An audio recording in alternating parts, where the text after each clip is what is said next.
Just when America has reached a breaking point with division, visionary influencer Danny Benson's I'm Proud of You Sis Bro movement taps into the pulse and heartbeat of a culture radically torn. But this loving mom's voice of reason and calm has received national recognition. How do you balance having your children and always traveling with the Yankee organization? When I became a dad, I said that I would always love like a mother.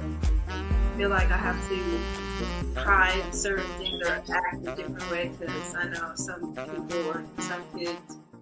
So join Danny Benson as she celebrates her special guests on her show and highlights their gifts and contributions to our world.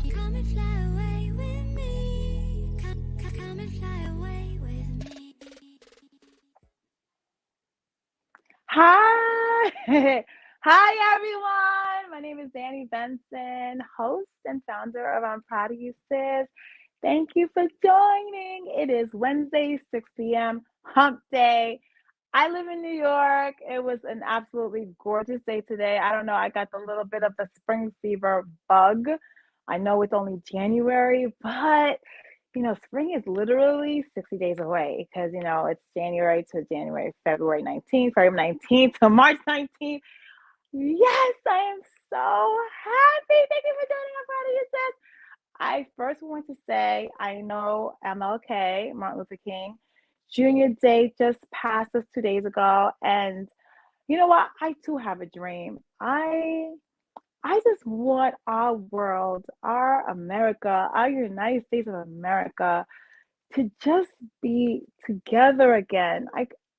It breaks my heart that our country seems so divided, and I just love people, and I just want things to just be cool with all of us being all together, all again. I compare it to like having two parents in a household with children that are always fighting in front of our kids, and it doesn't really help our kids, right? It doesn't make our kids feel good, right? It doesn't it's not a positive thing. And that's the same way I feel with the way our country is going. And I feel like it really affects our kids, our babies, the younger generation, to see the adults just constantly fighting, constantly not agreeing, constantly like bickering. And I remember there was a time, I don't know, people can't have it their way, all their way, all their way. There has a thing called compromise. I teach my babies this all the time. It's not your way or the highway. And I think that we have to come to a point where there's some sort of civility, some sort of like, I don't know, partnership. We want this country to be a country that's great for everyone that's here. Whether you were born here or you're immigrant here, or your grandparents, great grandparents came here decades ago, and also MLK, African Americans, Black Americans, didn't come here by choice. And but I feel that this is where we are right now, and I just want us to just move forward all together to just try to make this country as the best country ever on this earth, and to help every person just get the opportunity, to fulfill their dreams, to get the house with the white picket fence. I met my parents to talk about the white picket fence, and my parents did get that. And then, my siblings got that too. And my parents are immigrants. I'm the first time immigrant here. And I saw my parents bust their butt. And I just feel like, everyone, I just think we all need a timeout, and just to get our focus back, and understand why America is great. We are a melting pot of so many different ideas. We have freedom, we have liberty, we have happiness. Some days we have good days and bad days, but I mean, I honestly wouldn't trade any other place in this world to go, besides the United States. I know our country is not the most perfect, country in the world. I know it's probably people might say other countries are better, but just on a stamp of MLK Day, Martin Luther King Day, let's just all just get along for the greater good for our babies, for our children, because I know this bickering is probably depressing the hell out of them. But anyway, I have Miss Theo Mompoint here. She's actually my little cousin. Love her to pieces. She's the first family member that's ever come on my show, and I am so proud of her, sis, because she is the younger generation. She is the generation that is being affected by all of this craziness that's going on. Our babies is going on, but this new generation, which is Theo's generation, is introducing me to things that I've never known before. And my little cousin is an influencer. And she's also a supermodel. I think she's so pretty, she's so gorgeous. But I wanted her to come on the show and just talk about her generation. Like, what are they doing? What do they think about the world? Like, everybody wants to be an influencer, I heard, in America. All the kids want to be influencer. Either that or be on Roblox, like my kids. So we're turning the page into a new generation of digital, children, digital, you know, just not archaic like it used to be. And so I want our country to understand that in order for us to remain the best, it's like the divided we fall mechanism. We don't want this. If we're divided, eventually we will fall. So if we don't get it together, I don't think our kids are going to have a future in this country. The future that we appreciated when we were growing up. So Theo, hi Theo, how are you? I'm doing great. How are you? You sound wonderful. You look beautiful. Hey guys, this is my little cousin. She's on the show. I'm so proud of my little cousin. I mean, Thank you. I wanted her to come on the show because she represents the future, our future. And hopefully, like, if the grown adults like me and you can't get it together, I am putting all of my gambling pieces in the hopes that her generation will get it together. So Theo, thank you for coming on I'm Proud of You, sis. How is your day going? Girl, I just got home from work, so I have to make this happen for my cousin, so I'm here.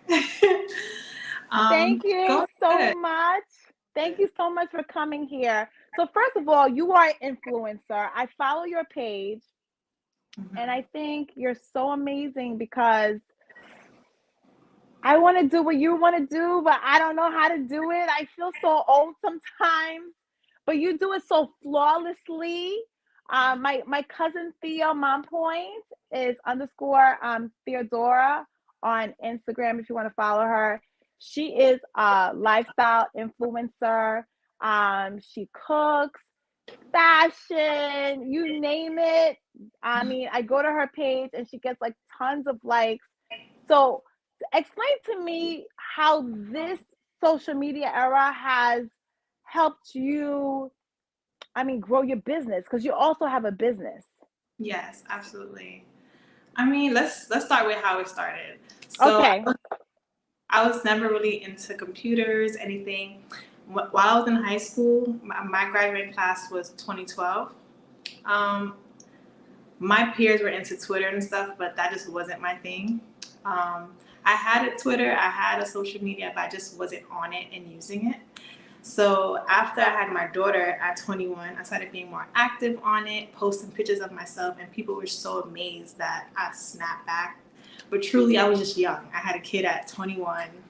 That's what happened, And from there, I just felt like being vulnerable. I shared my breast augmentation story, and girls found that inspiring. And then from there, I kind of made a brand for myself and built followers from there.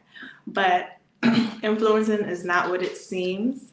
I feel like back then it was kind of like, yeah, be vulnerable, and everybody will like be attracted to your story. But now that everybody's being vulnerable, it's like you got to be even more creative to get the engagement and the likes. So It's an ongoing thing. So when people say, "Oh, I want to be an influencer because it looks easy," I'm like, no, it's just as hard as getting a degree. You're always teaching yourself new things, learning these new apps. It's just like sometimes Dakota, my daughter, she's 7, she's teaching me new things because I'm like, I'm tapped out.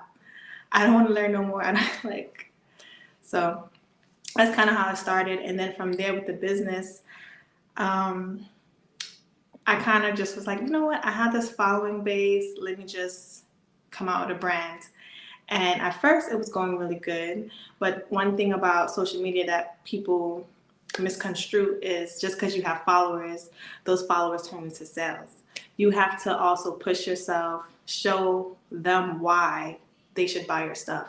Because as I said, now at 2023, everybody has some type of business.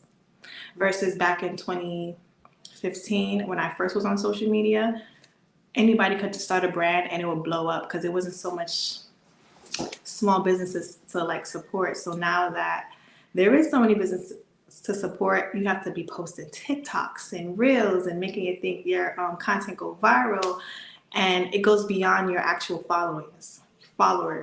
So it's not easy. I have good weeks, I have bad weeks, but all in all, I just keep on going every day.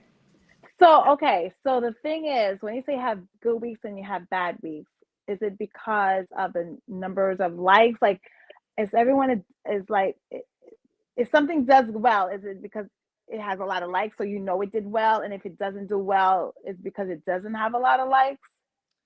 The thing with social media now, it's like you could put the most effort into a reel and like get all the angles and put hours into it when you post it, and it don't do that well because of the algorithm. And there's other times where you just post a random picture or a random video and it does numbers, and you're just like, what was it about this thing, Instagram? Well, why did y'all push this out there to so much people? So it's really unpredictable. But my only advice is once you're consistent, the algorithm pays attention to your content and pushes it out. So there's no cheat code to it, honestly. You just got to keep on applying yourself and being as authentic as possible.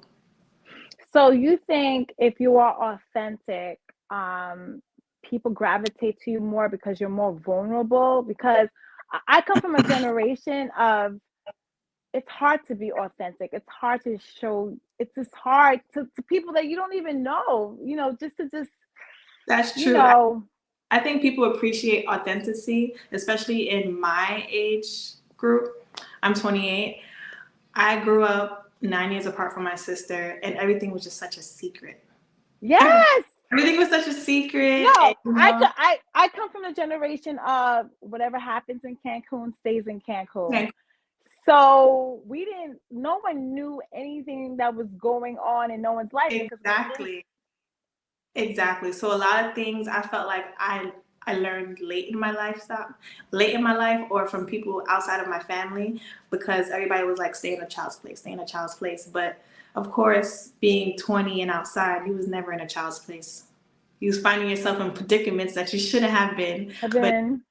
But if your adults, I mean, your elders were like more outspoken to you, you would be more aware and be like, maybe I shouldn't be getting into that and stuff like that.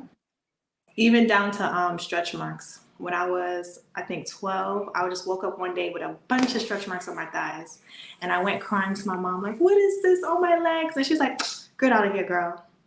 But it was very like heartbreaking to me. I did not know what it was. And at that time, I'm changing in front of my friends in gym, hiding myself. And one year I seen another girl with something similar on her skin. I was like, what is that? She's like, oh, girl, this is stretch marks. You get them. And I was like, oh, I thought I had like some skin rash or something. Like, it was so taboo because my mom didn't have stretch marks. My sister at the time didn't have stretch marks. And no one educated me on what it was. And because back then I wasn't into the internet, it just was like, I don't know what's wrong with my skin. Oh my God. And you know what? I have daughters, and I try my hardest now to really communicate with them, because in our generation, we found out things by just finding out. Like, our parents didn't really tell us anything. Nothing. It's like, it'd be like every time you ask a question, it was just like, that's adult stuff. Go in the corner. Like, and I'm like, wait, but it's happening to me now. So, Oh, you'll yeah, find out when you're an adult. You'll find, I'm like, exactly. okay, I gotta wait 20 years to find out what's going on with me now. Exactly. So not hearing you, I'm like, oh wow, I have to do better with my kids because I sometimes do the same thing too. I was like, oh, it's rated R. You don't need to know this now. And they're like, what? What are you talking about? It's rated Right. R. But Exactly. So, but you know, yeah. So with that being said, a lot of my friends experience the same thing at home from their siblings, from their parents. So it just made us closer. So even down to like, when we're first like sexually active and stuff like that, instead of us going back to our parents and being like, hey, something down there doesn't feel right, we're going to our friends and we're going on Google and we're just torturing our vaginas, okay? Like TMI, like, instead of going to the doctor for a basic yeast infection, you're like trying to do home remedies because you don't want to let your parents know that you're sexually active. And then it's like, it goes further than what it needs to go to. And you're in spaces that you don't need to go to because you're relying on your friends that's just as dumb as you or unexperienced as you, I should say. and So, and you know what? You brought a really great point because it's we're in a weird time right now where we feel that our kids should be sheltered and not find out about stuff or because it's not kids appropriate. And mhm, I was kind of stuck in that bubble too of like not really letting my kids know anything because I want them to act age appropriate. But mhm, you are right. Like I was speaking to one of our family members who's a principal at a school in New York City, and she sees all types of stuff going on in the schools, and she yelled at me. She was like, Danny, stop being like naive. Like your kids are gonna find out. So it's better that you tell your kids instead of it like don't ask, don't tell. Like don't ask, don't tell only works with adults. Kids are gonna be chatting all day right. long about it. So the reason that I was bringing that up was because of the whole transgender, the LBGTQ, um, what's going on with that group, where some parents feel like it's not appropriate to talk about it in the classroom, and they don't want the kids knowing about it. But when I was talking to her, she made sense. She was like, Danny, if they're on the iPad, if they have a cell phone, if they have other friends that their parents are talking about it, they were like, you better talk to your kids about it because the last thing you want is for someone else to educate your kids into Exactly. what's really going on in the world because you're scared Yeah. that it's going to change them or affect them. And they're like, they're going to get changed and affected anyway because the world just got smaller with the cell phone. They could Exactly. find out, they could And if you Google. don't know anything, you could fall for anything. So if you don't have the basic foundations at home, just the introduction, if someone tells you like actually the sky is really purple, but nobody confirmed that at home, it's like, I guess the sky is really purple. Like, You are see, this is why I love talking to the younger generation because more politicians, more adults need to really start listening to these kids, our babies, because I don't think age dictates how smart you are, how wise you are. I think your generation is one of the smartest generation because you guys have access to information and you guys can teach yourself stuff that we, when I was growing up, didn't have because we didn't have a computer, in our hands, right? So I like listening to Generation Z. I like listening to the younger kids, like my kids' generation, because they have so much to offer. And if you would ask them, like, how do you feel about the world? I know they would give things that would be profound to us as adults. So let me ask you a question, Theo. Can you hear me? You can't hear me? You might have to go out and come back in again. Go out and come back in again because I can't hear you. Yes. You have to go. So leave and come back. Sign out and come back.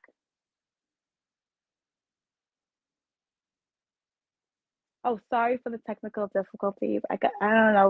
We just got really excited, but the point that I was trying to make is I know as parents, we are very protective of our babies. And I know when I was growing up, only thing like my cousin Theo just said. Are you back, Theo? Yes, I'm back. I'm sorry about that.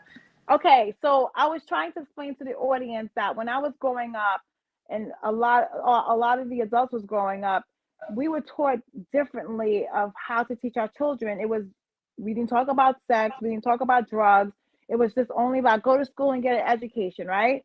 Right. But now, like you just said, things are different now. The information is in your kids' hands. So even if you don't want to talk about it, or you don't want them to find out about it, they're gonna find out about it anyway because most kids have cell phones or have computers because of school, and the only thing they have to Exactly. do is go Google and know It's how a to Google spell. search away, and we know how Google works these days. It's like a can of worms if you go the wrong direction. You know, you'll be like, oh, these are my symptoms, and you might think you have cancer for something that's not cancer.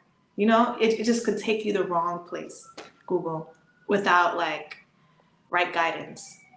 So it's So let always, me so let me ask you a question. You have a daughter. What yes. would you do differently with your daughter you have now versus how you were raised? Hmm. So many things. I So feel like, tell us, because I want to know, because I think as an adult sometimes we're so stuck in our ways and we have to figure out how to reimagine things based on the time that we are in right now. yeah. For starters, I'm always picking her brain. Like, how are you feeling, Dakota? What's going on? Like, I force a conversation out of her because a lot of times my mom used to flick me off, just kind of like, girl, get out of here. I'm busy. I'm tired. I just worked, whatever. And it would make me feel like I didn't have anybody. Even though I know my mom loved me, she worked her butt off to make sure we have everything that we need. But quality time wasn't there. And it was just like the simple things that she never asked me. So I always asked her how she's going, what's going on. And I kind of do have the code in grown people business. So it's like when my friends are around, she's around to a limit. And if she has a question that seems a little bit uncomfortable for me, instead of me shutting her down and telling her like we're not talking about this, I tell her give me a second because I don't want her to go to someone else asking the question just because I'm not prepared. So I was like, just give me a second, and I just find the right words to explain it. When Dakota was about 3, she's seen 2 men on TV kissing. Like, oh my gosh, mommy, what is that? Are they supposed to be doing that? And like, how do you respond to that? Because this is the reality. This is the world that we live in. I I don't have a say to say that they should or they shouldn't, but it's allowed and it's a thing. It's happening. So with the way I live life, we just give respect to everybody. Don't frown up your face. Like that's their business. So you gotta respect that. So moving forward, when she sees it, it's not like taboo to her. It's not like a big reaction. It's kind of like oh, that's just what they do. There's no deeper conversation that needs to be had.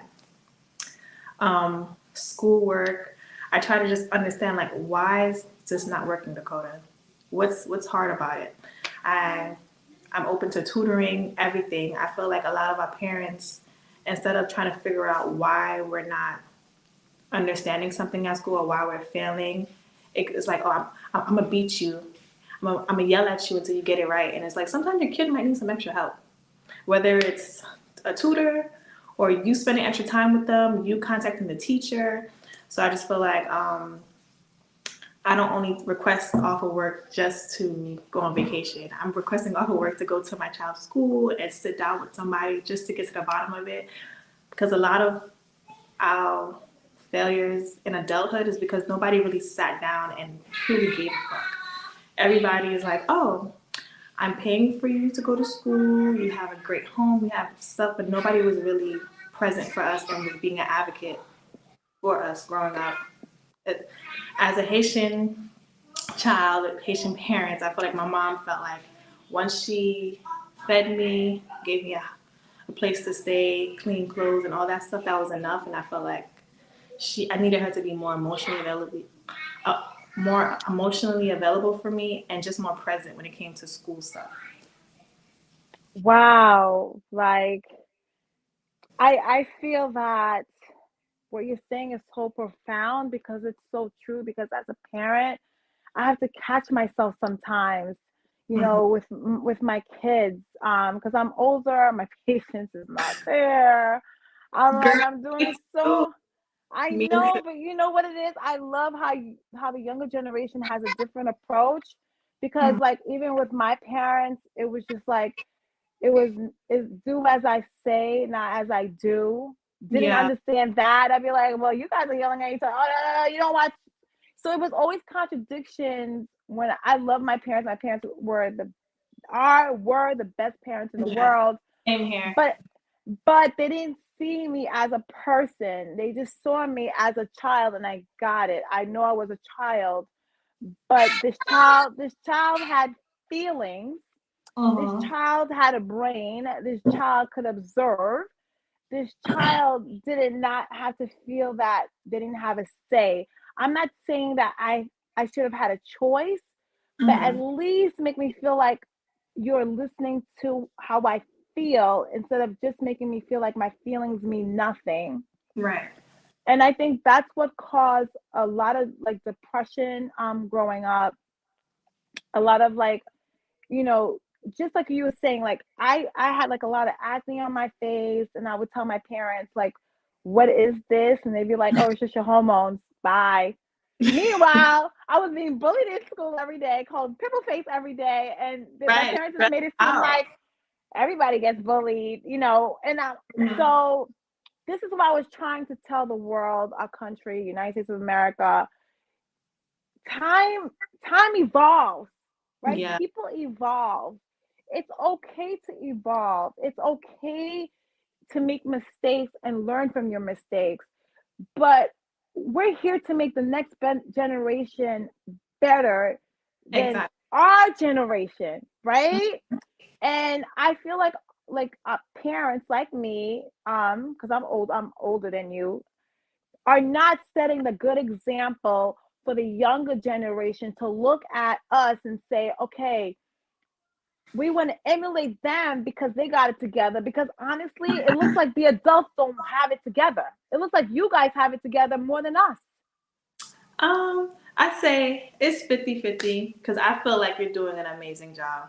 Whenever I come to your house, everybody's like, "We're going to Danny's house." I'm like, "Yeah." All the kids get happy. You know how they are, and Oh, my inner child feels so happy seeing our kids see us happy, see us be around each other, partying, doing a little TikTok dances, all of that. Because I never see my mom do none of that. All she did was work, okay? She was working in the kitchen or she was cleaning. And if she was chilling in her bed, getting ready for her next shift or getting ready to go to bed. So I think at that part, you're doing amazing. And I think you're putting life into your own children, you know? It's like, wow, my mom is doing that. My well, mom is. I well, Theo, I want to say I'm so proud of you. I think you're an amazing mom. You're an amazing human being, and this is what our kids need to hear. The adults have to start listening to the kids, the younger generation, and not just like shush them off and say they don't know what they're talking about. Yes, they do know what they're talking about, and they do deserve a seat in the table on the table, because this is as much as their country as it is our country too, as it is adult country too. And these kids are so much. I feel like they're so. You guys are so smart. Um, but I just want to say to anyone who is watching me right now live, we're going to optimum viewers. We will finish this conversation the next time. And for the people who's watching me live, just wait 2 more seconds. 2 and 2. I feel like Chuck Hillary right now. Chuck, Chuck. 2 and 2. And I'll be right back. Okay, so we can finish the conversation with Theo Mompoint.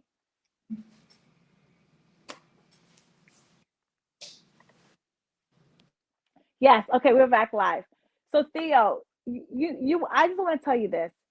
Mhm. You are the reason, your sister, the younger generation are the reason why I am playful because I watch you guys, and honestly, I did not want to be like my parents. I did not. I wanted.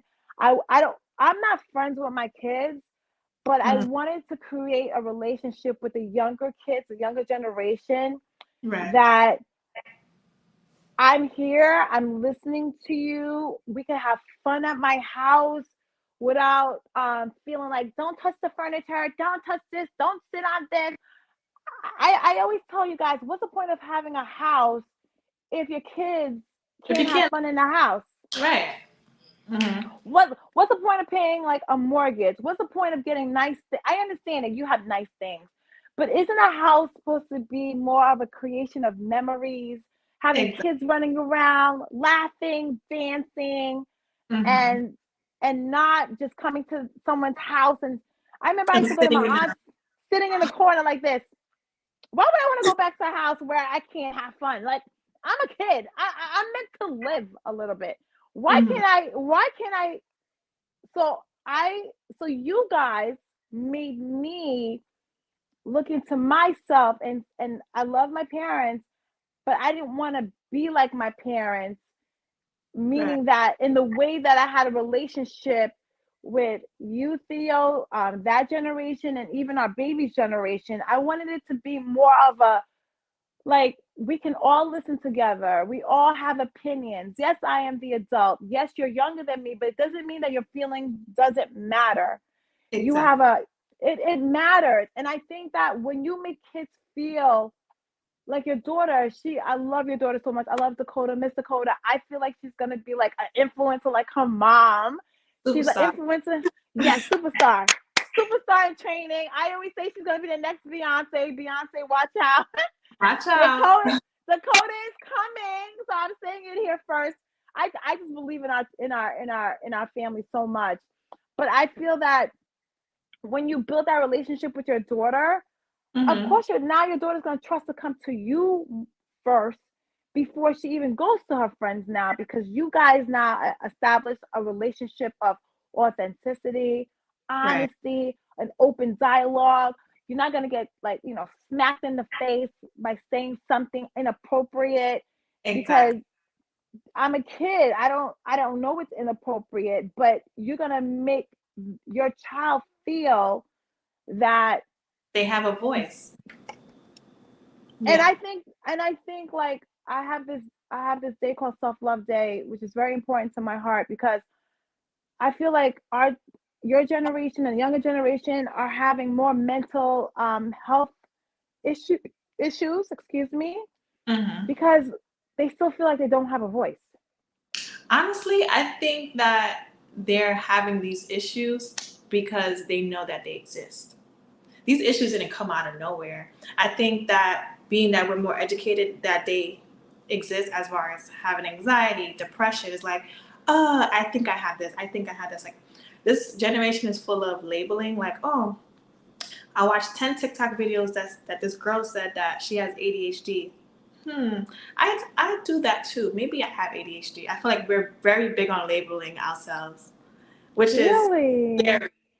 So versus your generation or my sister's generation, I feel like you guys just push through depression, push through anxiety, push through uncomfortable situations where you guys maybe could have been on medication, maybe went to therapy, maybe just sat down for a second and breathed. It just had to be forced through it. Where my generation, because we know about it, insurance covers it, Medicaid at that. We're just going after it. Like, why not? It's there. Why not? Let me get some medication. Let me get a quick fix. So I don't think that it's a new thing that everybody has now. I think everybody's more educated on it, and they're just taking advantage of it. So do you think social media has hurt your generation as opposed to help? Because there's so much access to information, and it's you don't know what is the right information, what is the wrong information. Do you think it's just too much? It's overwhelming? It has become overwhelming, and that's why I've just kind of stepped away from social media a little bit, because it's a lot of information to take in, you know, and it's kind of like it forces you to do education. I mean, to educate yourself outside of social media. So you'll go in the shade room and they'll be like, oh, so and so just discovered a new species or something, and you're like, oh yeah, sure, but then on the news it's not like the same information. So it's like it's just so much information being thrown at you. You don't know what's factual, what's just made up. So it's hard. And even girls sharing their experiences with certain stuff, they'll fabricate the story. Like for me, for instance, when I told my breast augmentation story, of course I told them like it was successful for me and all this stuff. But while doing my research prior to doing the surgery, there's a lot of like things that can go wrong. And nobody talks about that. Nobody talks about the negatives. It's like, let me just highlight the good parts, the good stuff, whatever. But nobody knew. Well, I told people that, you know, it took me 2 years to get my breast done because my iron was just stuck at 7, you know, like very low. And it was multiple things. I was dehydrated. My menstruals was very heavy, not taking my iron supplements. So I finally built discipline to get my breast done because I was so pressed. But other than that, like I didn't care about my iron. I was like, oh, okay, I'm tired, but it doesn't really affect me. So I don't know. And I know people too where they had implants and they got sick from them. But nobody tells the story because they're so embarrassed. Like, oh my gosh, like it didn't happen the way it happened for this girl. And I don't want to be embarrassed because I just followed her. And they just like hide that part.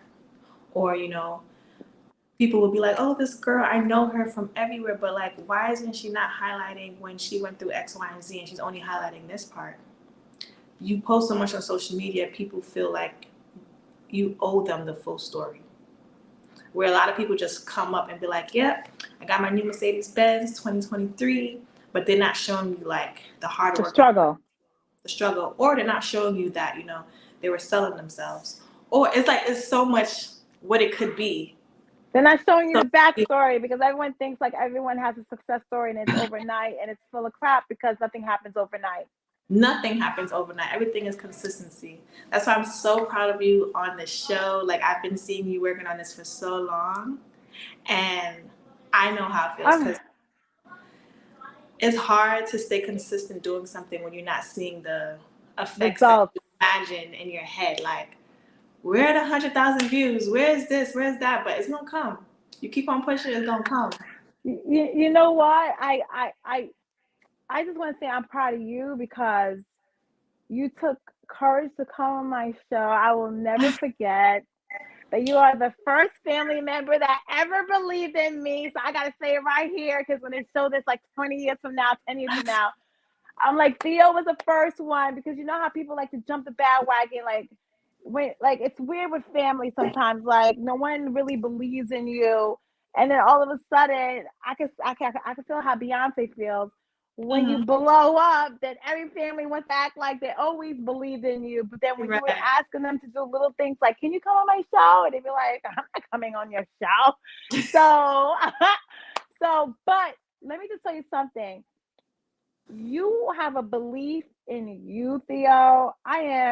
My cousin, let me just tell you something. When I blow up, because I am the queen of manifestation, I will make sure my cousin Theo, Mompoint, will be walking all of the runways in New York, Milan, Paris, LA, Miami, because this girl is so beautiful.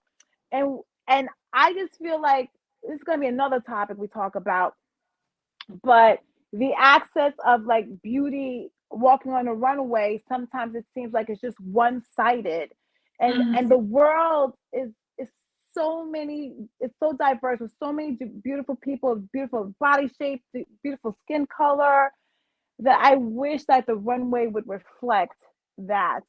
Right. But how do you feel about that, Theo? Before we say, when I first started modeling, I literally was walking down Flatbush one day and I started getting pulled from random people like, hey, I'm doing a fashion show. Hey, I know this person.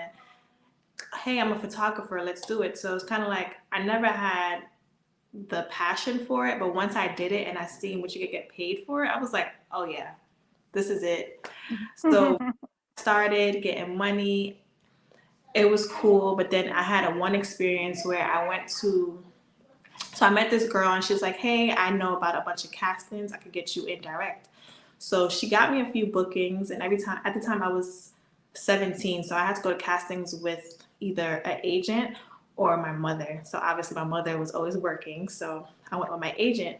So one day my agent couldn't come with me to a casting, so she just told them and let me sign the paperwork. She was paying me maybe I think $800 for a 12-day, no, for a 12-hour hair shoot. And when I went to sign the paper, my pay was supposed to be like $4,000.